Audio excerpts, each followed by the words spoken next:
TV के इस episode में आपका स्वागत है, अभिनंदन है। आज प्रधानमंत्री मोदी कच्छ के दौरे पर थे और एक दुर्योग था कि वहां पर कुछ ऐसी अनचाही वारदातें हुई जिन्होंने शहर का माहौल खराब किया। प्रधानमंत्री गए और ट्विटर पर अभी भी उत्तर प्रदेश के उप मुख्यमंत्री ब्रजेश पाठक ने एक उनका छोटा सा वीडियो शेयर किया है जिसमें वो चरखा चला रहे हैं। जाहिर सी बात है, भारत की आत्मा यही है।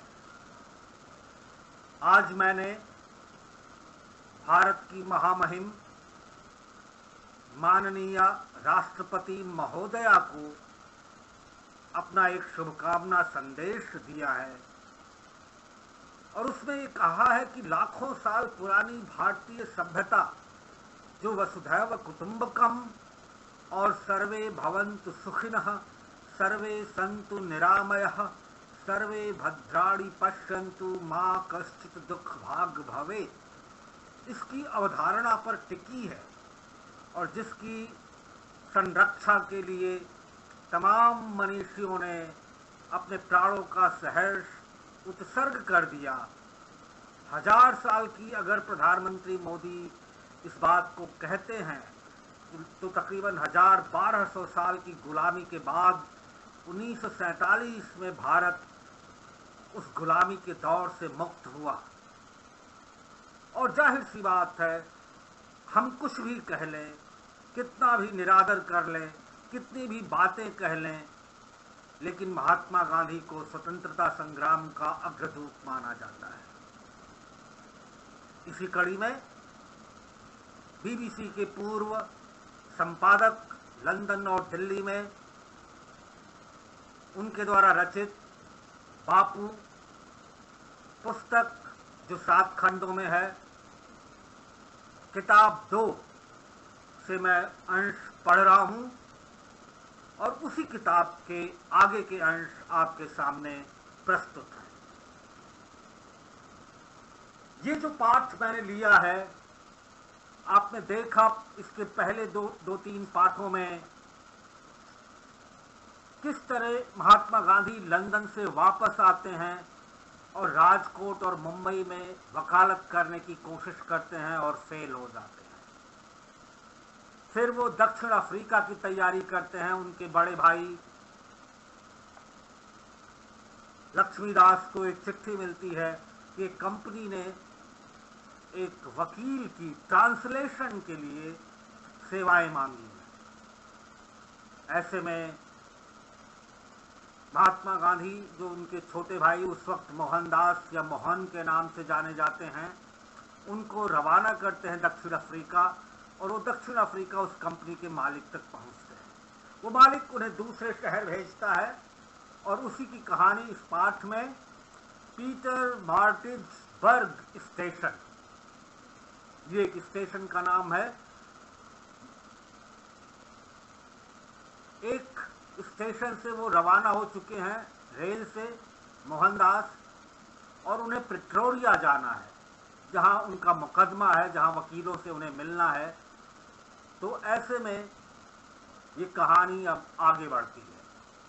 ट्रेन अपनी रफ्तार से चली जा रही थी। मोहनदास डिब्बे में अकेला था और इस सहूलियत ने उसे गए हफ्ते के बारे में सोचने का मौका दे दिया। एक एक कर उसे सब याद आया। डरबन की अदालत में मजिस्ट्रेट से बहस, अखबार में चर्चा, प्रशंसा, आलोचना, सब कुछ। हफ्ता इस कदर घटना प्रधान था, इससे अलग सोचने की फुर्सत नहीं मिली। उसे सेठ अब्दुल्ला याद आई, जो हमेशा आप जनाब से बात करते थे। मामूली पढ़े लिखे होकर इतना बड़ा कारोबार चला रहे थे। इतने लोगों का भरोसा उन्हें हासिल था। यूरोपियन व्यापारियों से लेकर हिंदुस्तानियों तक अंग्रेज अफसरों से अच्छा परिचय था। हर जगह पैठ थी। अरबी नहीं जानते थे, पर इस्लाम के धार्मिक साहित्य का खजाना उनके पास था। सबसे बड़ी बात थी इंसान को परख करने की उनकी बेमिसाल क्षमता। सेठ को पता था कि मोहनदास को बहीखातों की समझ नहीं है। गुजराती से अंग्रेजी अनुवाद कर उसे यूरोपीय वकीलों को समझाने के अतिरिक्त मुकदमे में उसकी कोई उपयोगिता नहीं होगी। तो क्या उसे इसलिए प्रिटोरिया भेज दिया कि अनुभव हासिल करे, दुनिया देखे और सीखे। उसके पास इन सवालों का जवाब नहीं था, लेकिन सोचा कि और जो कुछ है इसे व्यापारिक बुद्धि तो बिल्कुल नहीं कहा जाएगा। बही खाता समझना मोहनदास के लिए लैटिन सीखने से अधिक मुश्किल था। हिसाब कैसे लगाया जाए, कैसे लिखा जाए, कैसे मिलाया जाए, पता नहीं चलता था। कभी साबका नहीं पढ़ा। हाई स्कूल में बही खाता विषय नहीं था और विलायत में उसके होने का सवाल ही नहीं था। वहां रोमन और ब्रितानी कानून पढ़ाया जाता था। जितनी बार उसे सेठ अब्दुल्ला के 40,000 पाउंड के मुकदमे के कागज देखे, पाया कि उसका सारा दारोमदार बहियों पर है। आड़ी तिरछी लिखावट वाली बहियां कोई मुनीम ही समझ और समझा सकता है। पी नोट शब्द ने उसे खासा परेशान किया। डिक्शनरी पलट कर देखी तो शब्द वहां नहीं था। मुनीम से पूछा तो मालूम हुआ कि वो प्रॉमिसरी नोट है, जिसे वचन पत्र या आम जुबान में रुक्का कहते हैं। सेठ अब्दुल्ला खुद बही खाता लिखना नहीं जानते थे, लेकिन हिसाब किताब पर पकड़ गजब की थी। व्यवहारिक ज्ञान इतना अधिक था कि बही खाते की टेढ़ी से टेढ़ी गुत्थी चुटकी बजाते सुलझा सकते थे। जहां मुंशी और वकील जूझ रहे हों, सेठ हंसते हंसते रास्ता सुझा देते। करत करत अभ्यास रत वाला वृंद का छंद शायद उन्हीं के लिए था। ऐसा अभ्यास करने का समय मोहनदास के पास नहीं था। उसने बही खाते की किताब खरीदी और बाँच गया।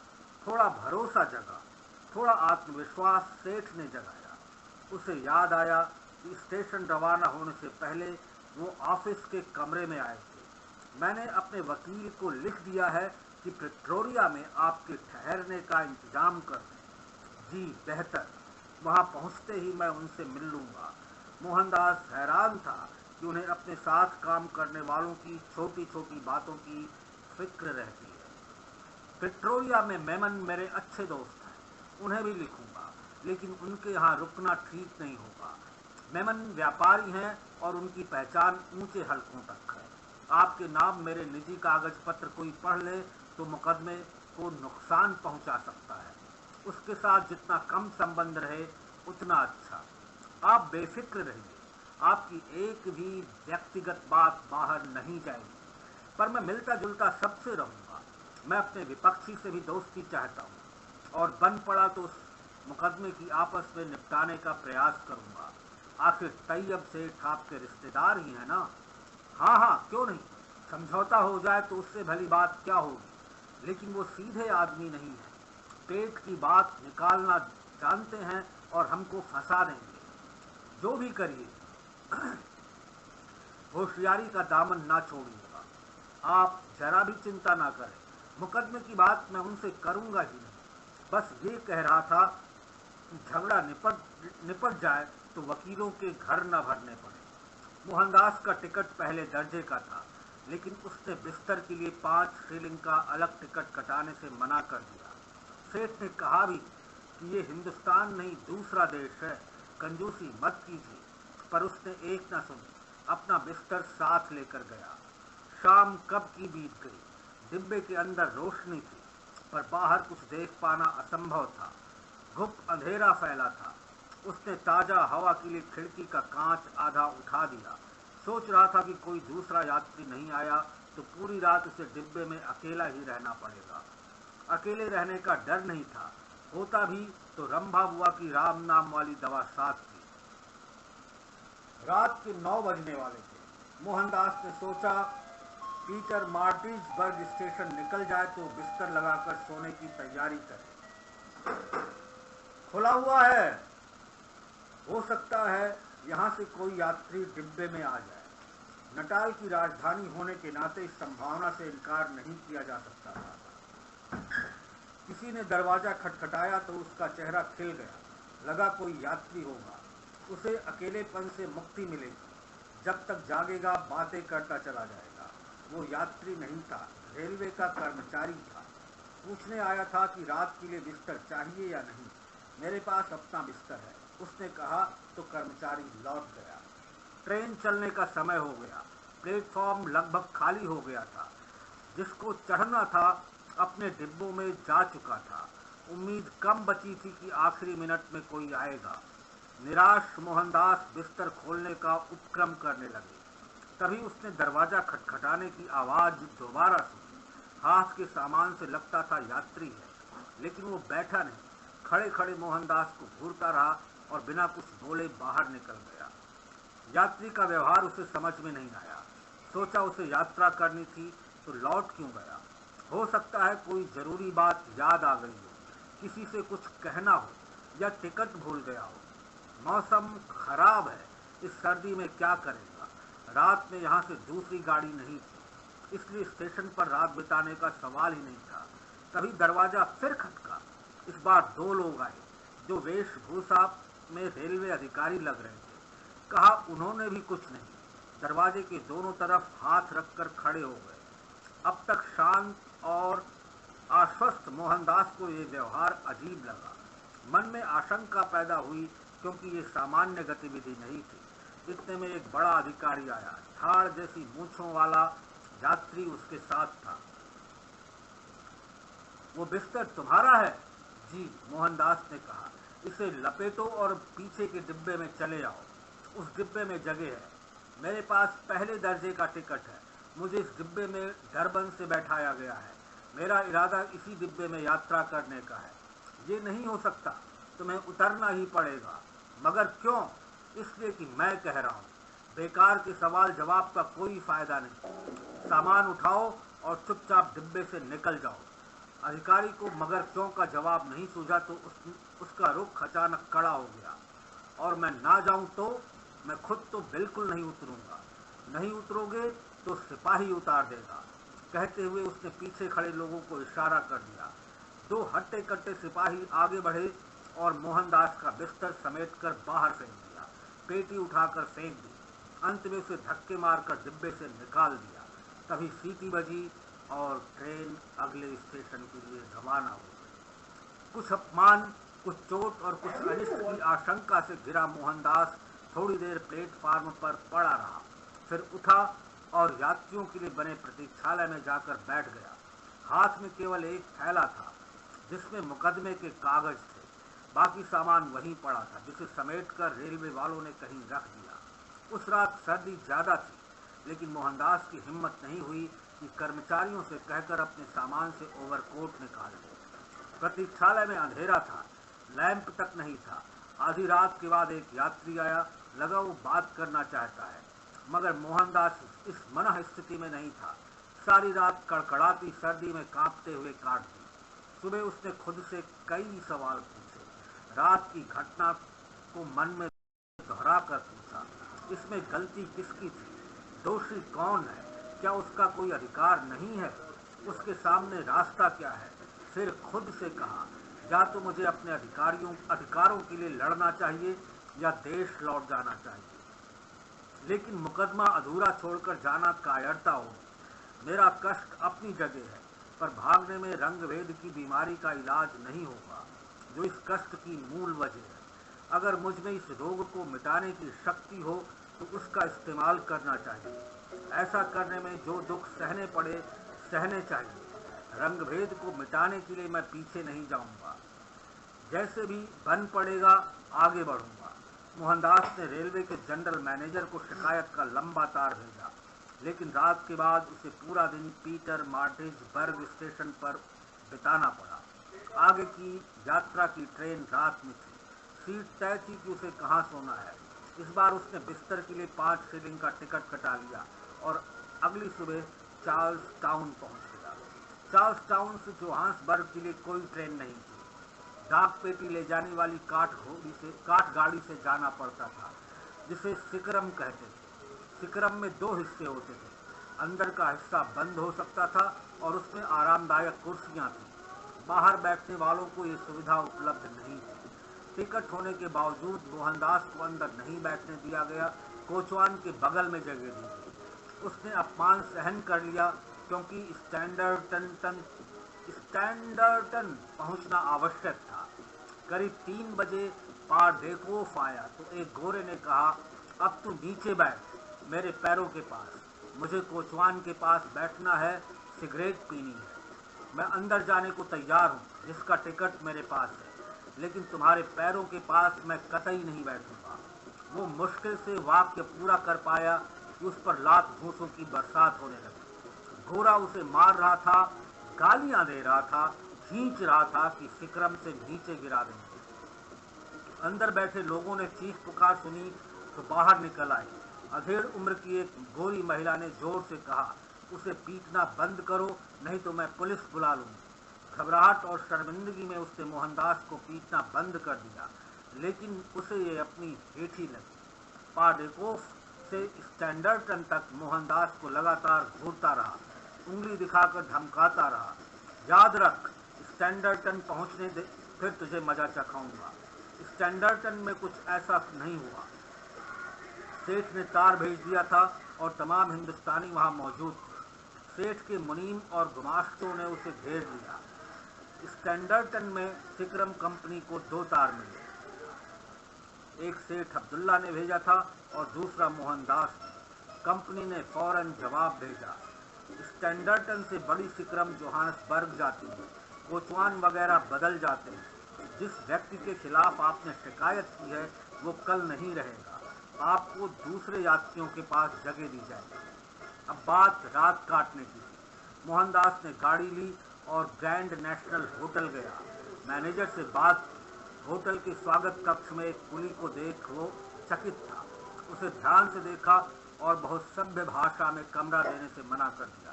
कहा, खेद है, मैं आपको कमरा नहीं दे सकता, सब कमरे भरे हुए हैं।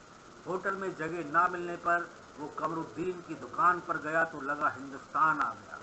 ढेर सारे लोग थे। सेठ का तार मिलने पर मोहनदास से मिलने के लिए इकट्ठा हो गए थे। अब्दुल गनी मौजूद थे। उसने आप बीती सुनाई और होटल वाले के कमरा देने से इनकार की बात बताई तो सब खिलखिलाकर हंस पड़े। कुछ दिन रहेंगे तो सब जान जाएंगे, ट्रांसवाल का हाल तो नटाल से भी खराब है। हमें 4 पैसे कमाए हैं, इसलिए पड़े हैं, वास्ता कौन, वरना कौन वहां रहना चाहेगा। वो देश आप जैसे लोगों के लिए नहीं है। अब्दुल गनी ने कहा, देखिए, कल आपको प्रिटोरिया जाना है, लेकिन यात्रा आपको 3रे दर्जे में करनी पड़ेगी। हमारे लोगों को पहले और दूसरे दर्जे का टिकट दिया ही नहीं जाता। हो सकता है आपने पूरी कोशिश ना की, हमने चिट्ठियां लिखी हैं पर कुछ असर नहीं हुआ, लेकिन मैं तो पहले दर्जे में ही जाऊंगा। ना जा सका तो घोड़ा गाड़ी से चला जाऊंगा। प्रिटोरिया यहाँ से 37 मील ही तो दूर है। अब्दुल गनी ने समझाने की कोशिश की। घोड़ा गाड़ी ले जाने में वक्त और पैसे की बर्बादी का हवाला दिया, पर वो अपनी बात पर अड़ा रहा। स्टेशन मास्टर को पत्र लिखकर कहा उसे कल प्रिटोरिया जाने के लिए पहले दर्जे का टिकट चाहिए। लिखा कि वो बैरिस्टर है और हमेशा फर्स्ट क्लास में सफ़र करता है। उसे तुरंत प्रिटोरिया पहुंचना है, इसलिए वो उत्तर की प्रतीक्षा नहीं करेगा और टिकट मिलने की उम्मीद के साथ खुद स्टेशन आ जाएगा। मोहनदास को लग रहा था कि अगर ट्रांसवाल की यही रवायत है तो यकीनन स्टेशन मास्टर टिकट देने से मना कर देगा, कम से कम लिखित में हाँ बिल्कुल नहीं कहेगा। उसे ये भी पता नहीं होगा कि कुली बैरिस्टर कैसे होते हैं, कैसे रहते और दिखते हैं। हो सकता है उसने फर्स्ट क्लास का टिकट मांगने वाला हिंदुस्तानी देखा ही ना हो। अगले दिन अब्दुल गनी सुबह सुबह उसके कमरे में आ गए, जब वो स्टेशन जाने की तैयारी कर रहा था। उसने साहबी लिबास निकाला, फ्रॉक कोट पहना, सबसे अच्छी पतलून पहनी, गले में नेकटाई अच्छी तरह बांधी, जूते साफ किए, शीशे में देखकर तसल्ली कर ली कि सब ठीक ठाक है। ख्याल था कि ऐसा बैरिस्टर देखकर स्टेशन मास्टर टिकट देने से मना नहीं कर पाएगा। स्टेशन पर भीड़ नहीं थी, कम लोग थे। अपनी सुविधा के हिसाब से छोटे समूहों में बटे, खड़े या बैठे। टिकट खिड़की खाली थी और ट्रेन आने में अभी वक्त था। अब्दुल गनी हैरत से उसे देख रहे थे। विदा करने आए। मुझे फर्स्ट क्लास का टिकट चाहिए। मोहनदास ने जेब से निकालकर गिन्नी काउंटर पर रखी। अच्छा, तो आप वही हैं जिसने कल मुझे चिट्ठी लिखी थी? स्टेशन मास्टर ने खिड़की की सलाखों से उसे ऊपर से नीचे तक देखा। जी जी हाँ, आप टिकट दे देंगे तो मैं एहसानमंद रहूंगा। मुझे आज ही प्रिटोरिया पहुंचना है, एक मुकदमे के सिलसिले में। वेल जेंटलमैन, आप भले आदमी लगते हैं, इतना तो मैं देख सकता हूँ। वैसे भी मैं ट्रांसवालर नहीं हूँ, हॉलैंड का रहने वाला हूँ। उसने मुस्कुराते हुए सहजता से कहा, आपके मन में क्या चल रहा है मैं अच्छी तरह समझता हूँ, उसकी कद्र करता हूँ। टिकट देना चाहता हूँ, पर मेरी एक शर्त है। जी जरूर बताइए। शर्त यह है कि अगर गार्ड आपको बीच रास्ते उतार दे और तीसरे दर्जे में बैठने को कहे तो आप मेरा नाम नहीं लेंगे, मुझे नहीं फंसाएंगे, रेलवे कंपनी पर दावा नहीं करेंगे। वैसे मैं चाहता हूँ आपकी यात्रा कुशल से पूरी हो, निर्विघ्न हो। आपका धन्यवाद मित्र, बहुत बहुत शुक्रिया। आप सही सलामत प्रिटोरिया पहुँच जाएं तो मैं समझूंगा बेड़ा पार हुआ। डर है कि गार्ड आपको तसल्ली से बैठने नहीं देगा। उसने कुछ न कहा तो यात्री शोर मचाएंगे, विरोध करेंगे, पर मैं चाहता हूँ ऐसा कुछ न हो। अब्दुल गनी इस चमत्कार पर हैरान थे। सब जादुई था, खुश थे, पर समझ नहीं पा रहे थे ऐसा हुआ कैसे। ट्रांसवाल के अपने जीवन में उन्होंने ऐसा दृश्य देखा ही नहीं था। बामुश्किल से खुशी छिपा सके। गाड़ी आई और पहले दर्जे का टिकट जेब में रखे मोहनदास ने डिब्बे में प्रवेश किया। डिब्बा लगभग खाली था। उसका एकमात्र दूसरा यात्री अंग्रेज था, पर उसने कुछ नहीं कहा। जर्विस्टन स्टेशन आया तो गार्ड टिकट चेकर डिब्बे में दाखिल हुआ। एक कुली को वहां बैठ देखकर उसका पारा चढ़ गया। तीसरे दर्जे में जाओ, तुम्हारी जगह वहां है, खींचकर उसने कहा और हाथ के इशारे से दरवाजा दिखाया। मेरे पास टिकट है, मोहनदास ने जेब से टिकट निकाल कर दिखाया। मुझे इससे कोई फर्क नहीं पड़ता, तीसरे दर्जे में जाओ। गार्ड के बात करने का ढंग और स्वभाव की उग्रता अंग्रेज यात्री को पसंद नहीं आई। अचानक खड़ा हुआ और गार्ड को आड़े हाथों लिया। इस भले आदमी को तुम क्यों परेशान कर रहे हो? इसके पास फर्स्ट क्लास का टिकट है, जो तुमने देख लिया, इतना काफी है यात्रा करने के लिए। वो कहाँ बैठेंगे ये तय करना तुम्हारा काम नहीं। टिकट देख लिया, अब जाओ। रही बात मेरी, तो मैं साफ कहना चाहता हूँ कि मुझे इनके इस डिब्बे में बैठने से जरा भी कष्ट नहीं है।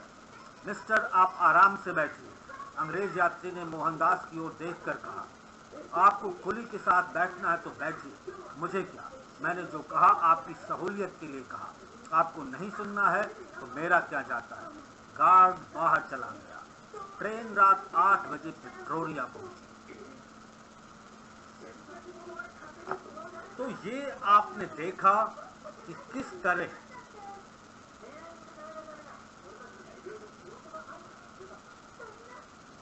वो मोहनदास डरबन से प्रिटोरिया जा रहे हैं और रास्ते में ये जो घटना होती है यही इतिहास में दर्ज है। ट्रेन से उठाकर फेंकने वाली यही घटना हमारे जहन में, जो लेमैन भी होगा, जो महात्मा गांधी के बारे में बिल्कुल भी नहीं जानता होगा, यही एक घटना है। ये जो स्टेशन का नाम है, ये स्टेशन पीटर मार्टिसबर्ग स्टेशन, इसी स्टेशन पर वो ट्रिगर पॉइंट महात्मा गांधी को मिला था, वो हर्ट मिली थी, वो अपमान मिला था, वो अवहेलना मिली थी जिसने उन्हें महात्मा गांधी बनाया। किताब 2 के तीसरे पाठ में इस घटना का विस्तृत वर्णन मधुकर उपाध्याय ने किया है। और अब आप देख रहे हैं ट्रेन प्रिटोरिया पहुंच गई, जहां मोहनदास को, अभी वो महात्मा नहीं बने हैं, वकीलों से मिलना है। आगे की घटना अगले एपिसोड में फिर मिलेंगे, तब तक दीजिए इजाजत, नमस्कार।